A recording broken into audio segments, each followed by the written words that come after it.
This is just off of our May event where Julie Sweet spoke and gave her critical career advice along with her own career path. So I'd recommend, if you missed the May event, I'd suggest that you would also continue to look at it.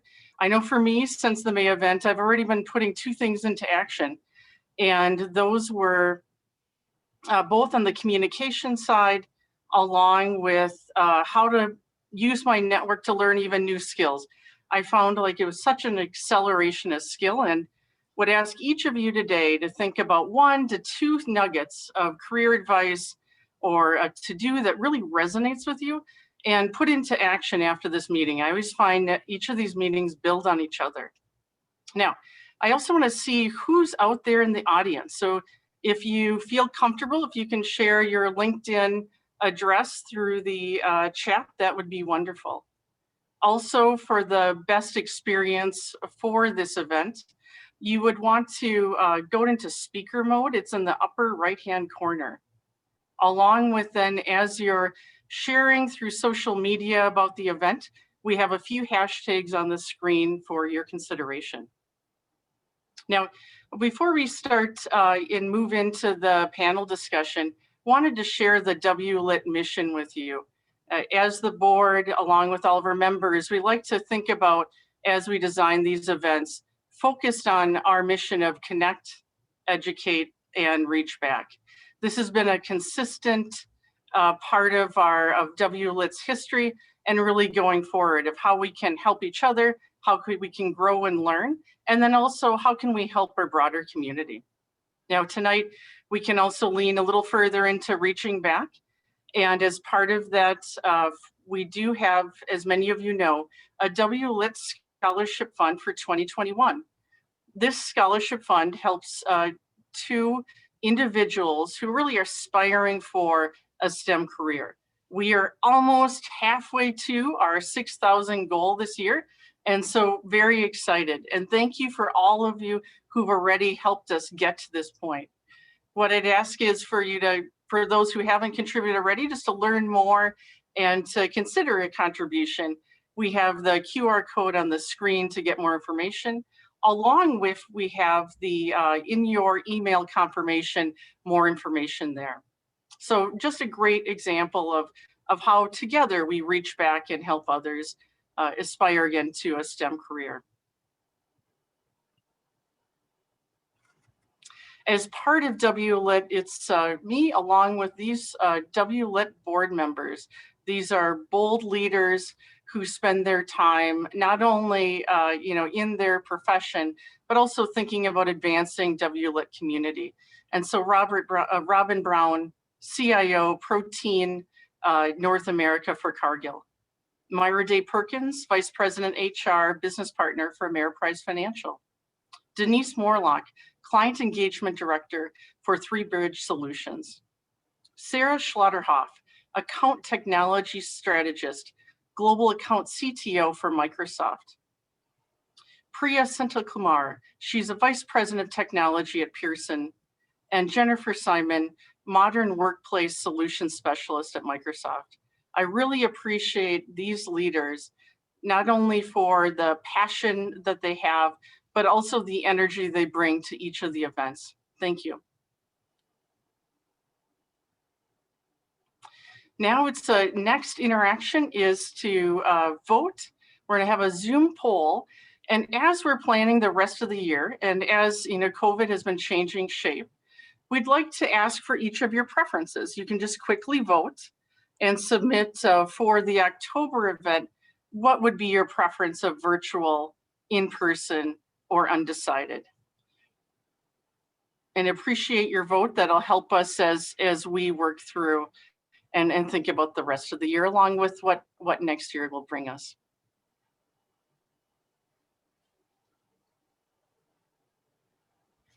Also, as you hear the panelists in their conversation, I'd ask if you can think about what are those additional questions that matter to you most. And here's a QR code you'd be able to use in your mobile phone and just be able to write that question in We'll have the panelists go through key questions, and then we'll crowdsource the questions from Pigeonhole. I'll ask a few questions, leaving around 10 minutes at the end of this time. So I always think this is a great time to, as you reflect on one of those 1 to 2 questions that you may have, that we can bring those forward for you. Thank you also for our generous sponsors. As you know, the sponsors make this available to us. We have Digineer, Nutanix, Software Guild, Travelers, Horizontal, SPS Commerce, and Thomson Reuters. Appreciate their sponsorship. These are annual sponsors who continue to support us, and just a big thank you for that. And now it's my honor also to introduce Erin Fraser, Senior Director of Emerging Talent Operations for North America for Software Guild. And I'd like to bring up and introduce then Erin, if you want to share your thoughts. And again, thank you for your continued support from Software Guild for WLiT. Absolutely. Thank you so much, Jean. I'm really excited to be here today. And I know all of us at the Software Guild are very excited to continue the relationship and the sponsorship with WLiT. A little bit about the Software Guild. We are an accelerated software development boot camp. We've been in business since 2013. So we're one of the original coding boot camps in the United States, which is kind of interesting at this point. We did start with in-person classes, but we've moved fully online, and which is obviously served us very well during the pandemic. We've been able to continue to serve our students. For about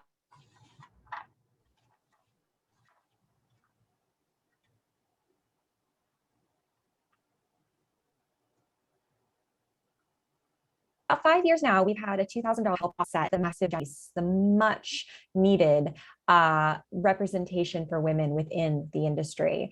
So that really, our location within Minneapolis, and obviously that initiative really led us to partner with WLiT to work together in order to support the endeavors of more women who are aspiring to work within software development and tech in general.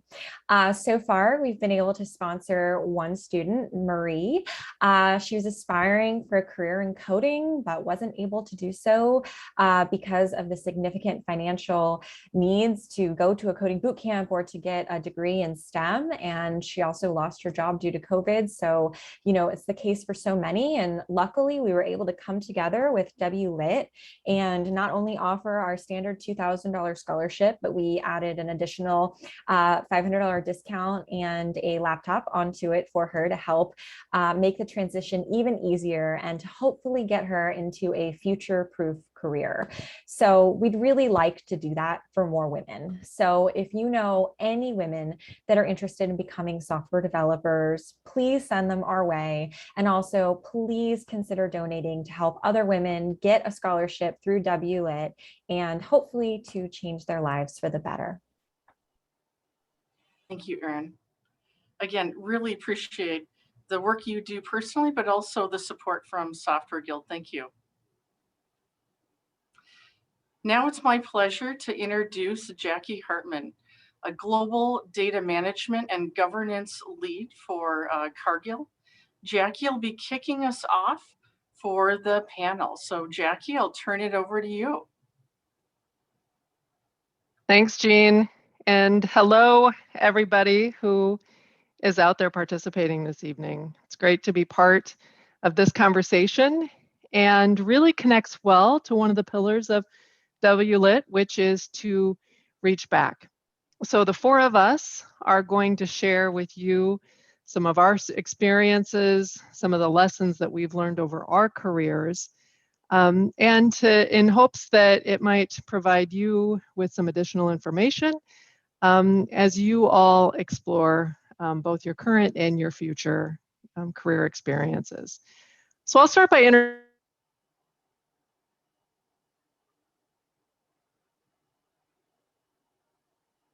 introducing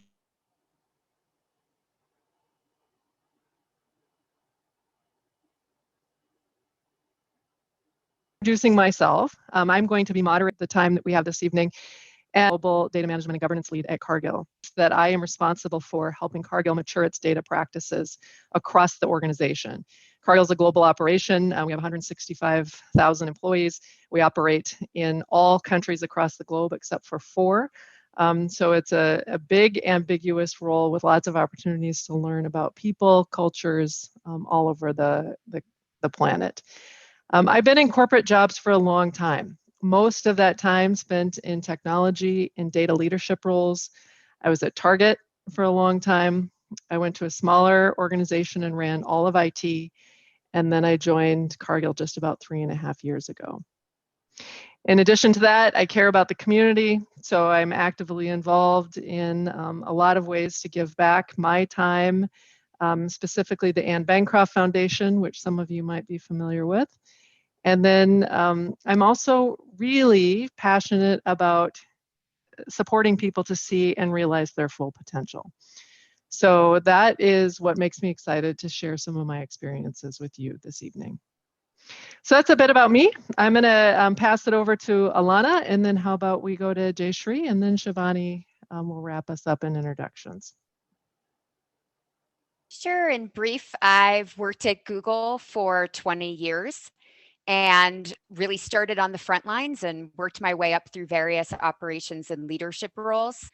And last year published a book called The Adventures of Women in Tech, How We Got Here and Why We Stay, where I interviewed over 80 other women in the hopes of sharing more stories about the various backgrounds, paths, ambitions, all kinds of things that women can be in tech, and hopefully broaden the narrative and make more people feel like they belong. My name is Jayshree Seth. I'm at 3M, and I've been there for 28 years. I keep saying 27. It's as if 2020 never happened. But I've been here for 28 years. I am a chemical engineer by background. I have a PhD in chemical engineering. And I don't believe I've used that as much because I'm in product development and I just chase problems and use whatever it is that is needed to solve those problems.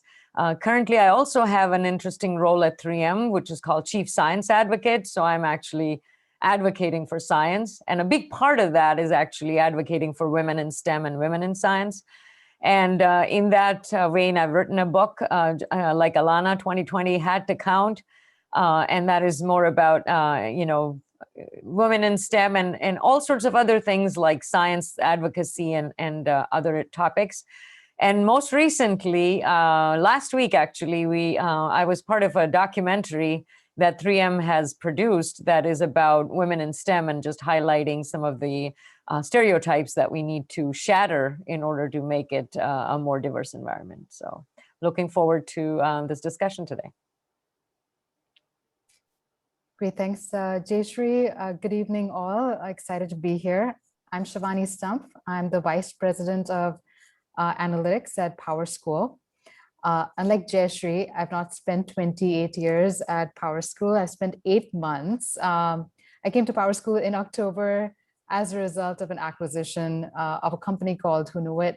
PowerSchool is an education technology business. Hunuit was a small business that got acquired. We developed software and analytics to be used in K-12 education. I spent my entire career in technology. I was the CTO at Hunuit. Prior to that, I had various roles in product and technology in various different industries, retail tech, sports tech, all sorts of different advertising technology. I have a bachelor's and a master's in computer sciences, and I have been in very traditional software development roles initially, and like Alana, made my way up the ranks to running technology for Hunuit, and then got acquired by PowerSchool. So we're really excited to be here. All right, super fun to hear all of your diverse and interesting backgrounds. And so the point of our discussion this evening is really to talk about what do we wish that we knew earlier in our careers that we know now. And I'm going to reverse the order here, and Shivani, ask you to answer that question first. What do you wish you would have known back then that you have learned at this phase? Jackie, I would have to say that I think the single most important thing in my entire professional career, if there's just one thing I could pick, it would be that, the best experiences, the best learning happens when you operate outside of your comfort zone. Time and time again, especially early on in my career, I really pushed myself to do things that nobody else wanted to do. And it was scary, when you raise your hand and you take on, difficult problems, sign up for tasks, that don't really seem to be simple or straightforward on the surface. But it's like everything else, it helps you train your mind, to then just say yes to difficult things. And then you just learn to jump into those problems. I do have to say that Seth Godin has been a big influence. He's a big marketer, and he writes. I love his writing. I love his blogs. They're really short and they make so much sense. And Seth really talks about in his book called Linchpin. For those of you out there, I would highly recommend it. That book changed my career and it changed my life. I read that book really early on, and it talks about your lizard brain and this concept of, why we're so scared about everything, because of how cavemen operated, and we sort of carry over those traits now. But reading that book completely changed my mindset. And ever since then, if there was a problem and it was hard, I always jumped out of my comfort zone, even though it felt extremely uncomfortable to do so. And that's where all the magic happened for me. So that's one thing I would definitely want to share with everybody else over here. That's great, Shivani. And I feel like we could have a whole conversation just on this one question, because I have a million follow-up questions for you too. But I'm going to ask just one of those. Like, how did you come with the courage, or how did you learn how to do what you just described, Shivani? Jackie, whether it's right or wrong or indifferent, I think I also learned that, everyone else is figuring out life and figuring out how to do things just like you are. Nobody comes with a manual, nobody comes with the perfect instructions on how to make life, career, etc. happen. And so that's one thing. And then the second thing would be that I also, stopped looking at things as failures. Every time something didn't work out, I looked at it as a learning experience for me. And now even at work, working in software development, there's failures all over the place. But if you and your teams learn to train your mind to look at all of those things as learning opportunity, then there's nothing to worry about, right? You're not what's the worst thing that'll happen? The worst thing that'll happen is you'll fail, but there's no such thing as failing, because you're just learning from that opportunity and moving on. And so every time even now, I get scared about something, when I'm trying to do something new or something, that hasn't been done before. And I just ask myself, one, I know that nobody else has done it either. So what do I have to lose? And second, even if it doesn't work out, we'll just learn and we'll be brighter and smarter on the other side.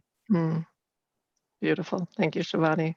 How about you, Jayshree? Well, how would you answer that question about what you know now? Yeah, it's interesting. When you are starting out, a lot of people ask you questions like, where do you want to be in 5 years, 10 years? Have you planned this out and all of that? Those were always kind of scary questions for me.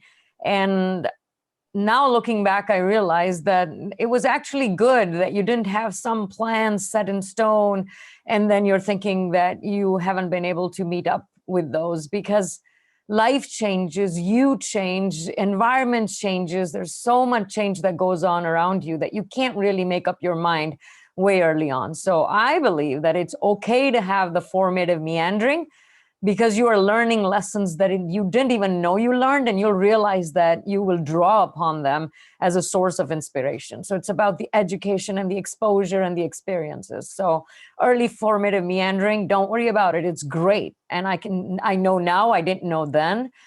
Second thing, it's okay to be on what may seem like a road to discovery. And because this is where you'll find out your own biases, your boundaries, your barriers, and what is holding you back. And so this becomes about finding yourself. And I also didn't realize that someday you will reach a point where you feel like you're on a path to enlightenment and you want to share what you have learned. So I kind of feel like I'm there now. But one thing is for sure, that you don't realize that a sense of self-doubt or a lack of self-assuredness that you might feel, it relates to what Shivani mentioned, this caveman philosophy in our head, right? Because it's an evolutionary trait that is unique to our gender. It's a general lack of what the outsiders will call confidence, especially when compared to men. And I didn't know that the very way confidence is processed, projected, and perceived by the two genders is different. But with age and experience, I know now that it's very easy to discover your own virtuous cycle, and goes back to something like what Shivani said. You try to do all these different things and you learn from them, and slowly that action, success, confidence, that is your virtuous cycle. It allows you to stay authentic to your own brand of confidence, not the overt bravado that people may perceive as confidence. So I think there are lots of things that you know now, and I really hope that that hindsight can be foresight for others who are just navigating their own journey. Yeah, I really like how you said that, the road to discovery. Careers, if we are fortunate enough, are long. And they don't just go on a synchro trajectory. And that's what I hear you saying, Jayshree, is there's lots of ways to have a career. And why not be open to many, many twists and turns? So Alana, how about you? Yeah, I have one that I feel really strongly about because I did it so badly. Was I had to figure out how to ask for what I wanted, ask for what I needed, and I think really believe that I deserved it. I think it links to this path and brand of confidence that we're talking about, because I'd come from a background where that just wasn't what you did. Like, we didn't have much money. And as a girl, I think I'd mostly benefited by staying quiet and just getting things done. And it was very different for me in my 20s in tech, figuring out that, oh, other people are speaking up. Other people are asking for that job. Other people are asking those questions. Other people are asking those people for advice. And I have to start to, bit by bit, get comfortable with that. And I did that mostly for me through self-realization, but also just safe experiments. Like, I didn't go straight into asking for the promotion or the raise, right? I started small with things with people I thought were safe, and I bit by bit built up that confidence. And as my career went on, I got more confidence through what I was accomplishing as well. And I think that added up now to me being a much more vocal person, and really trying to figure out how can we accelerate that for other women and other minoritized populations. So interesting. I think a lot of what you're describing, I can totally relate to and identify with. And I was having a conversation with somebody who many of you might be familiar with, Jade Denson, who's also part of MinTech. And she introduced me to this concept of askers and guessers. And we're not going to get into that right now, but there is like a whole framework around this. And so if you're curious to learn more about how does one approach the asking process, you might be interested in reading a couple articles out there, askers versus guessers. Yeah. So I'm going to answer this question for myself. And most of you touched on it in one way or another. But about 15 years ago, I started a mindfulness and meditation practice. And that was a game changer for me. And it was a game changer for me because I became more self-aware. I became more curious about what do I want to do versus what are people telling me and suggesting that I do. It also helped me understand, like, why am I not asking some of these questions? Like, I want this thing, but I'm really afraid to ask for it. Why is that? And so I've been on this journey and experience for 15 years. It will continue for the rest of my days, but I wish I would have known that earlier on. It would have made certainly my career and other dimensions of my life, I think, far less anxiety producing. So I offer that to folks. Mindfulness is becoming sort of a business mainstay. And again, for folks who are interested and curious to learn more about that, that's been a big cornerstone of my development over the last multiple years, and suggest people check that out if you're interested. So great reflections and perspectives to share with folks really at any age or any place in career, and especially early career folks too. So next question. I'm guessing, given all of your success in different roles in your organizations or different careers, you've had some folks in your lives who have really been impactful and important influencers. Talk about maybe one or two of those examples, and what was some of the guidance and wisdom that they shared with you that was really impactful. And Alana, I'm going to start with you this time. Yeah, whenever I get this question, I always think back about how I learned. And I have to admit, it's not like I think back and I think like, oh, that one person. I definitely had different people throughout my career, but I tended to almost date a lot of people, to use a bad metaphor. I didn't like marry two people.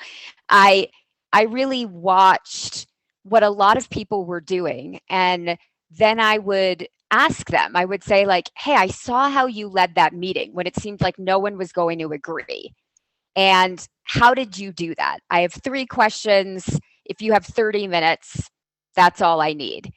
And I think that really, when I think I'm just a recipe of so many different people when I look back, and that has ended up being so meaningful. And many of those people I've ended up keeping loose ties with, so that over the years, as I think back and I'm like, oh, I heard that person wrote a book and I'm going to write a book, or I heard that person is now in that position and that relates to mine, I can go back and I can tap those people. And I guess that way I don't feel, I think often we sort of feel like humble or it's an imposition. I think this is the way that I've done it over the years that's felt organic and natural to me. I'll pop a book in the comments that someone I know wrote about networking for introverts, and I think I must fit it to a T because it was very helpful advice. That's awesome. Thank you. And I like how you described the recipe of many, or a conglomeration of many points of view over the course of your career so far. Jayshree, how would you answer that question? I'm very similar, which is interesting because I have fundamentally been this kind of person who wants to gather a lot of input from a lot of people. So the idea of placing all your trust in one person seems very strange to me. And so I never sort of seek that out, because if you unpack the word mentor, it's essentially an experienced advisor that you trust. Experienced advisor and trust. So you want to know about something where somebody else is more experienced, feel free to go to them. You want advice with somebody who seems wise, you go to them. You have people who you completely trust. You want advice on something where the trust is critical, you go to them. So you'll be hard pressed to find this one person who is experienced, who can advise, and you trust. Because trust means you have a relationship. So there's a lot that you have to invest in it before you can say, hey, you are the mentor and you wear a badge. It doesn't work that way. It just, to Alana's point, doesn't feel natural, doesn't feel authentic. There's a level of, it feels contrived. So I think it worked really well for me to have a lot of people that I can talk to. And over the years, I've made a lot of these relationships, and you don't have to give every relationship a name. Someday you might be the experienced person, someday the advisor, and someday I'm just meaning to talk to someone who I can trust. So having a whole bunch of people that you can talk to is really helpful. So I really believe that go out and work with as many people as you can. And as Alana mentioned, maintain these loose relationships so you can tap into those. And the other part is when people observe you and they see what you can do, they may be mentors, they can become sponsors, they may pave the way for you and you won't even know. So I have asked many times, and I'm trying to find out how out of 9,000 technical people at 3M, I got the job of chief science advocate. Like, who behind the scenes did I impress who said that's the person who's going to do it? And who at what level approved of this? those are mentors and sponsors that I don't know anything about, but they saw that I had a point of view. They saw that I could represent. So doing a good job, and it sounds so cliched, but doing a good job at whatever you're doing and really bringing that point of view together and seeking to influence others gives ample opportunity to have a lot of people who are experienced, can advise, and you trust. Yeah. That's great wisdom. Sometimes I have experienced that mentors seem so formal and there's a big program wrapped around them and you got to like have an agenda and you got to have all this stuff. And what I hear you saying is it can be much more fluid than that, Jayshree. So 3M's a big operation. Do you have maybe one or two tips for the audience about how you have created this fluid network, or maybe a couple of things that might have helped you? Yeah, I think it's working with a lot of different people. Your day job, which involves working with people who are working on similar things as you are or the same project that you are, but building relationships with people who may not be in your function. What are they worried about? What do they care about? How can you help? Those kinds of things. Then there are opportunities at companies like 3M, and I'm sure many others, where you can be part of something that has nothing to do with your day job. So for instance, I was the chair of the Employee Resource Network for Asians. So I was the chair of this organization. That gives you a completely new set of people that you can work with. And you learn different things, you have different ideas, then you realize, oh my God, why aren't they thinking about it this way? Or you realize, oh, that's an outside view. I wonder if I'm bringing an outside view in the other part where I know what I'm doing. So all these different experiences. I was part of the Women's Leadership Forum, steering team of that. I was part of the sustainability chapter, all these other kinds of organizations. So having those different experiences allows you to build this loose, informal network. It gives you names, it gives you faces, and then you can relate. Hey, we were together on 8th Reaction. Hey, we were together on the WLS steering team. I just want to pick your brain about this thing that I'm doing. Or I want to learn about, something that you did and we were together on this committee. So lots of opportunities are out there. We just need to make sure that we, avail them. It is difficult sometimes when you're sucked in with your day-to-day, but I think having that discipline to make time for these opportunities and believing very deep down that me doing a good job in other things is going to be making me better at my job, that is important. And I think that's a switch that needs to get flipped sometimes. Yeah, very good. Thank you for expanding on that. And Shivani, how about you? I think I would concur with Jayshree and Alana regarding the recipe, and it's not just one person. Also, I believe that, in different stages of your career, you're gonna find either directly or indirectly, whether it's you finding or seeking out a mentor formally, or as Jayshree put it really well, at times, you would have mentors and sponsors seek you out that you may know of, or 9 out of 10 times, you're probably not even going to know that they're out there for you. And I think at different points in your career, at least for me, there were different people that I looked up to, different people that helped me out, different people that, I don't even know if I officially referred to any of them as my mentors.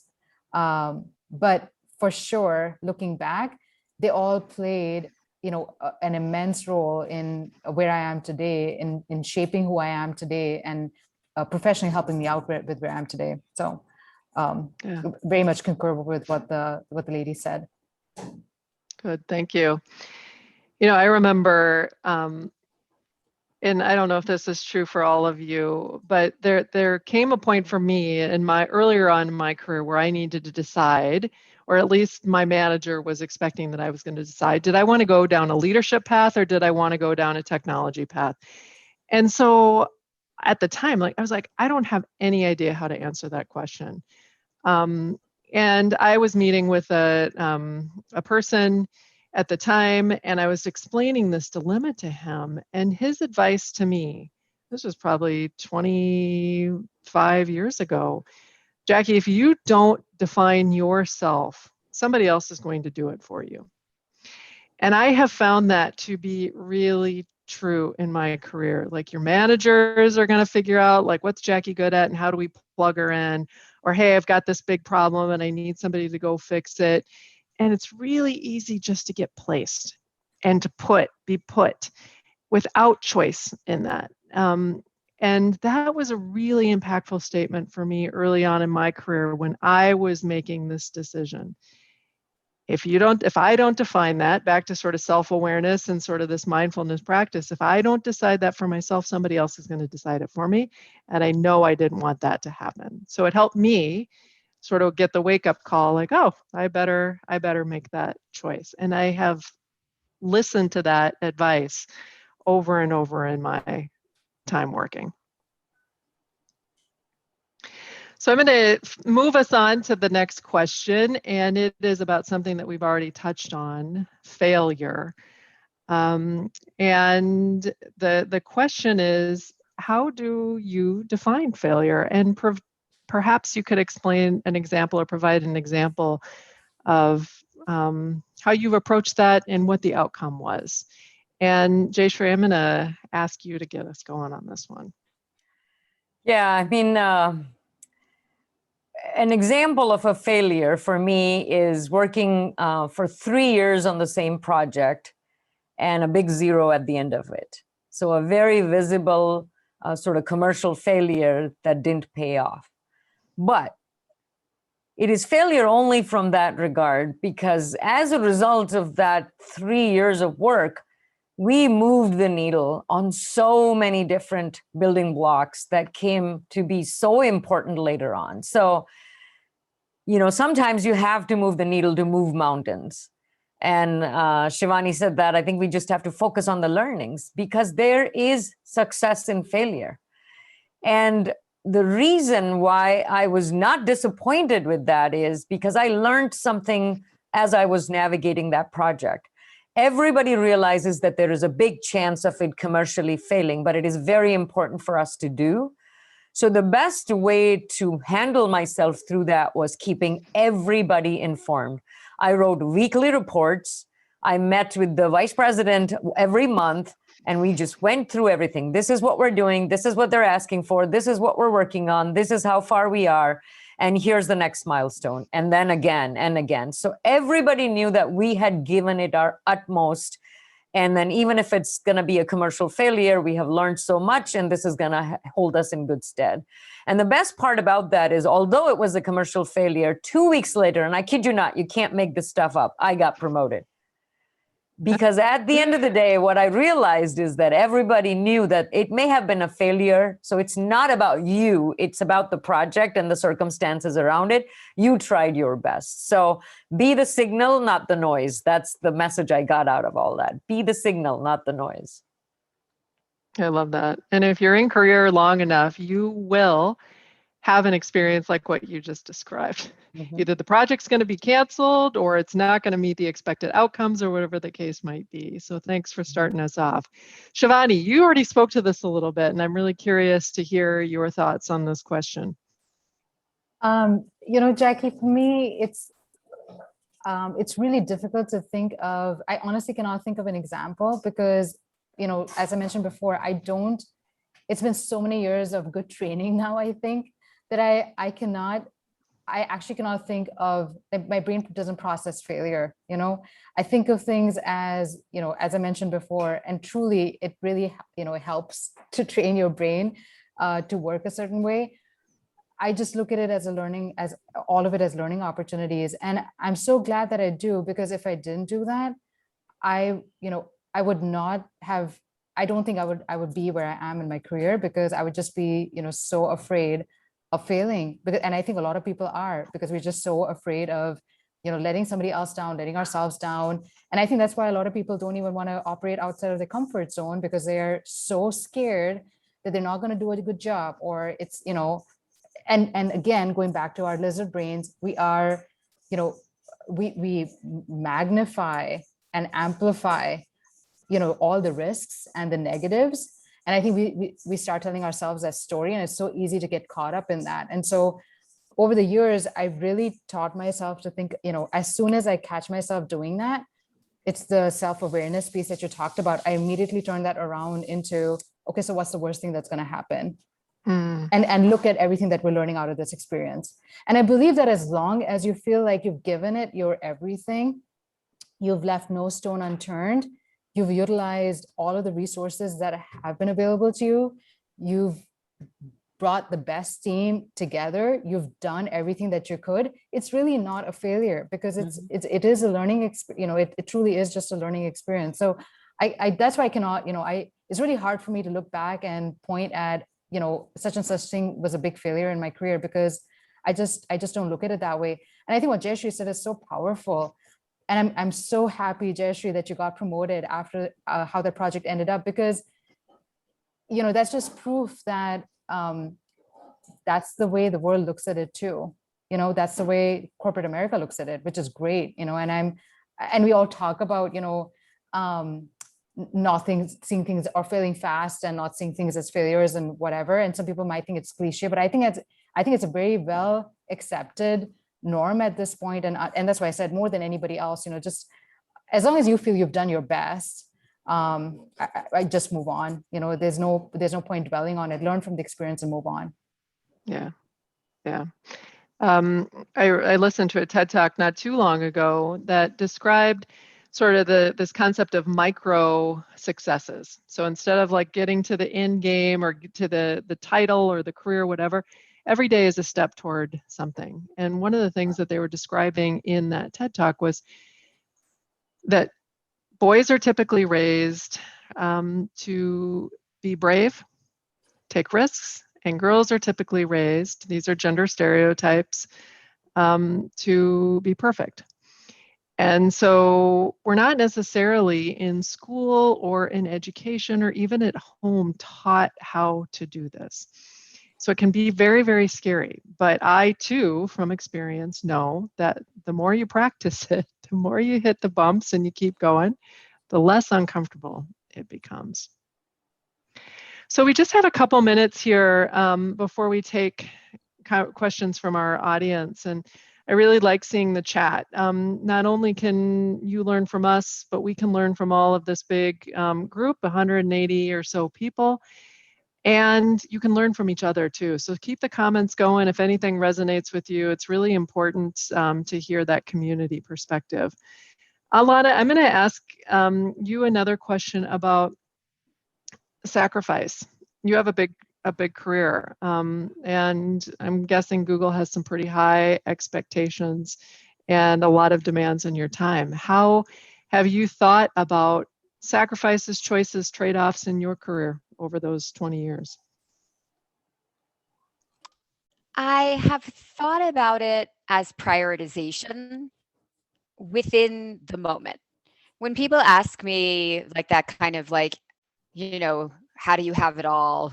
Or can you have it all type question, I often ask back, over what time frame? What are we talking about here? Are we talking about over my whole life, over my whole career, over what? I can tell you right now, if you're asking me about this year or last year or this week, no, I can't have it all. In any given week, I am making decisions about how to spend my time, about what to prioritize. And over time, I have decided certain things about myself. I am not the Pinterest mom. I am going to buy cakes. I am not going to make cakes. And not to be mean or anything, but like, first of all, I notice the kids don't care. They want the Safeway or like whatever your local grocery store is cake anyway. But also, it's just not what I prioritize. What I prioritize is time with my kids, actual time, doing something, talking to them, sitting with them, versus the other things. I just don't enjoy them as much. That's my personal preference, right? My kids also don't seem to care. That's my kids. So that may not be your situation, right? So all very personal, but I believe that the choices are good. The choices are natural. We are very women, whether you have kids or not, we've so much going on. We're making those decisions. We're making them all the time. In fact, we are probably better at prioritization than most people because we are constantly doing that. If there is one thing that is good about society training us as caretakers, it's that we've become very efficient at that. We are very good. We were like, we're going to help you, not you. We're going to do this, not this. And I think the main thing that we have to be careful about is that we don't decide that we're supposed to be perfect and then let the guilt eat at us, and that we don't put it on each other. When you see someone who needs help, give them the help. When you see someone bring the store-bought brownies, don't say anything. Just eat the brownies. They're good. You know, I think that to me, it's really been a series, and it's become almost intuitive over time, of prioritization. And as a result, I've never really felt like I've had to make a whopper of a sacrifice. I've never gotten to this point where like it's an absolute. I can't have that job if I want to have children. I can't take that vacation if I want the promotion, because I've made these more discrete ones that I suppose were a series of compromises, which meant I didn't feel like I had to be so perfect at anything that I couldn't do some of those other things. Yeah. Well said. We have an opportunity too, as mostly women or people who identify as women in the workplace, to lift each other up and to support each other's choices. And that doesn't always happen, even amongst ourselves. We can be some of our most fierce critics, and that certainly doesn't lend itself to lifting each other up. So I'm going to, this is going to close this part of the panel discussion. So thank you, all three of you. And I'm going to turn it back over to Jean, who is going to take some questions from our audience. Excellent. So we are moving now to a lightning round. We have questions already from Pigeonhole with voting, and so keep them coming. We're going to lead off with what echo from your past? So a phrase that perhaps goes through your head that you wish you had silenced or reframed earlier in your life. You know, anyone can answer as a lead off. Who'd like to start? First off, what a good question. Jeez. I know, right? It's a stumper. But you ladies are powerful, so can't wait. Yeah, I can tell you the voice in the head that tells you can't do something. And it's like a well-honed muscle memory, and it invades your mind space. And over the years, you learn how to train it and have a dialogue with it and calm it down. Well said. Yeah, I second that. Another one for me is that's a stupid idea, or that's a stupid comment, or that's a dumb, like nobody cares about what you have to say. That's been a very mean friend for quite some time in my head. I think mine is more of like that constant reframing what success is, that other people's success aren't my success. Like I'll notice myself getting jealous of people of jobs I don't want, or like promotions I don't want. And I'll be like, why am I doing that? And I think it's because we're programmed. That's like the whispers of old programming. That's like my technical debt. And it's kind of silly because I've already told myself I want a different life, and I've already made different decisions, and I did that very mindfully, but it's still there whispering away, and I have to counsel myself. I think we need to evolve our lizard brain. I'm waiting for that to happen, and the lizard brain to just, exit, just exit.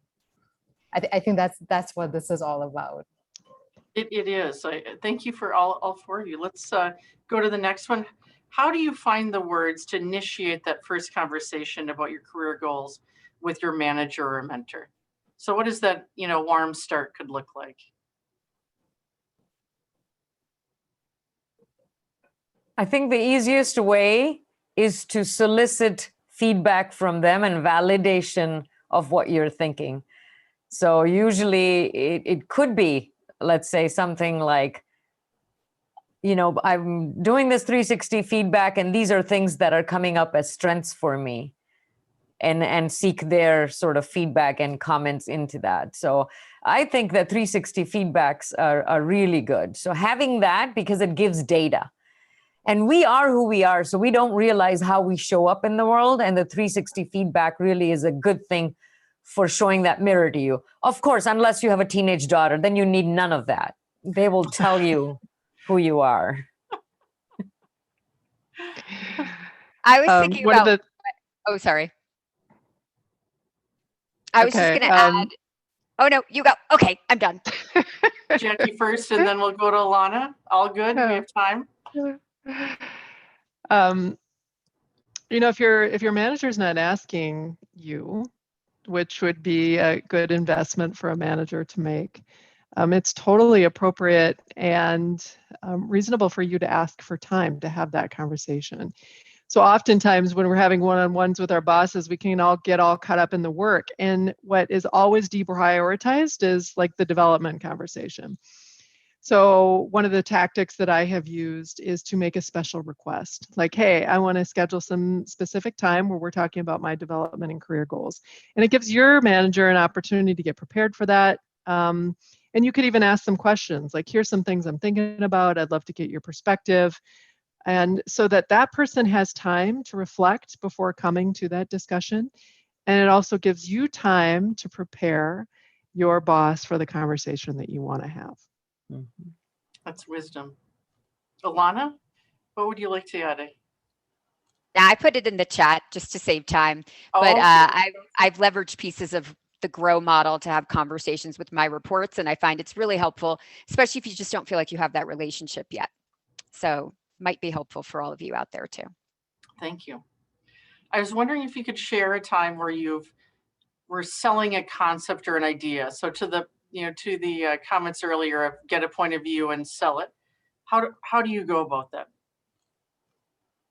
Be prepared, do your research. You know, the best thing I would say is in every single situation is be so good that they cannot ignore you. You know, that's show up and be so good in every situation that they cannot ignore you. That is, just do that again and again and again. That's training yourself and training your brain. And you do that and you show up like that, and that's how you get stuff done. Mm-hmm. I think another very important piece about selling is knowing what you're selling. Like, are you introducing something? Are you informing? Are you instructing? Are you involving? Are you trying to influence? Or are you trying to inspire? So having a very clear idea of what it is you're selling and what you want from them is a good thing. Yeah, I call it like the FAQ, framing, answers, and questions. And you got to have the answers to all those questions. They're going to want to know what's in it for me. They're going to want to know why this, why now. They're going to want to know what, so what, now what. So practice all of that, and then it makes for an easier sell. I actually have an acronym for that, TALKS. I say, topic, audience, layout, key point, and story. It spells TALKS. I have a chapter on that in my book too, which is basically you got to have a very clear idea of what it is that you're trying to do and what is it that you want from them, because it's easy for the audience to get confused if you're not clear on the objective while you're selling, that is. I love it. I love it. Any other key points? Otherwise, we'll move to the next topic or question. This is a harder one. When you are in a conversation and your skills, technical skills, are being questioned, how do you handle it? What's the best way to address it? Because as we know, at least if we look at the St. Kate study, that women are questioned a third more than our male peers. And so this is something to me that we need to get great at, of owning our own power. Mm-hmm. I think, again, I have to say I'm not a technical expert in anything, so I love being questioned because I just walk in and say, I'm not the expert, but here's what I know and I can tell you. But I think one of the things that I learned a little bit later on, so I want to share right away, is when you feel that you're being questioned, it is probably a good thing to not assume and actually reach out one-on-one and have a conversation with the person who you thought might have been questioning.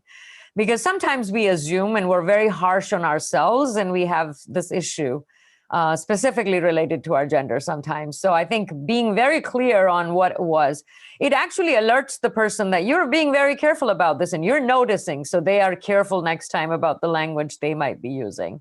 So I think that could be one thing, is a one-on-one, because I'm not sure calling out a person in a meeting or something like that would really work unless you have an ally who can do that. So have those allies who can step in for you and say, hey, come on, you're talking to a XYZ who has a ABC, that helps, because if you do it, it seems like you're being insecure about something and things like that. So one-on-one conversations, as hard as they may seem and as reluctant you may seem to do them, I think they go a long way. I love that. Other things Good to add? add too. It depends on the intention of the questioner. Like asking a lot of questions I ask a lot of questions mostly because I'm curious. But sometimes I'll caveat that with, hey, I'm going to ask you a lot of questions. Is that okay? Because people can interpret questions as being criticism, or you must not know what you're talking about. And oftentimes it's not that intent. So maybe pay attention to the intention to make sure that you're answering those. And then I love what Jayshree said too, because it can derail an entire conversation, which is not productive to anybody else. And so just addressing it up front, like, hey, it sounds like you have a lot of questions. I really want to answer those. Do you mind if we take this on a one-on-one conversation?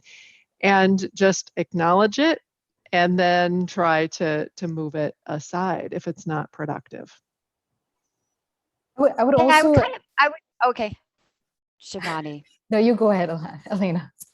Okay, I was just going to say, I wanted to layer on and say, I think that it's really important to know that the people that you're talking with often don't have the highest EQ. They don't know why they're doing the things that they're doing sometimes. And it is possible that they did that almost reflexively or out of self-defense because they didn't like where you were going.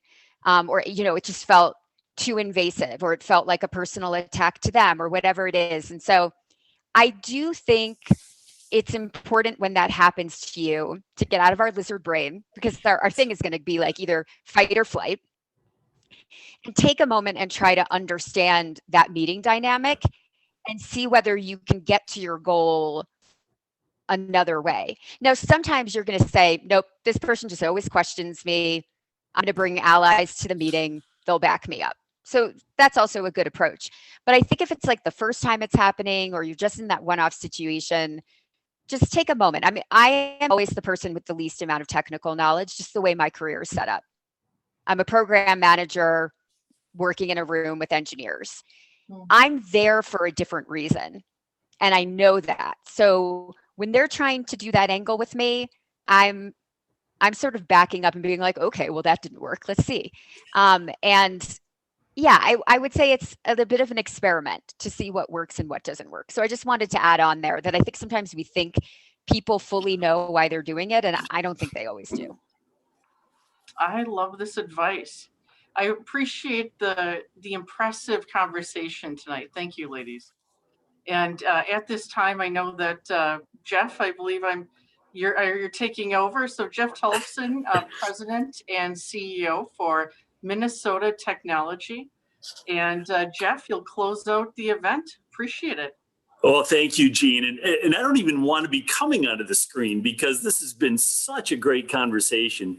So many nuggets of wisdom that I have tried to take all my notes here and trying to fill the large shoes of my esteemed colleague, Jay Denson, and trying to wrap things up. But man, I just thinking of some of the things that I was hearing about, Shivani talking about operating outside of our comfort zone and just leaning into the challenges, and Jayshree on it's okay to meander. You don't have to have your destination all figured out.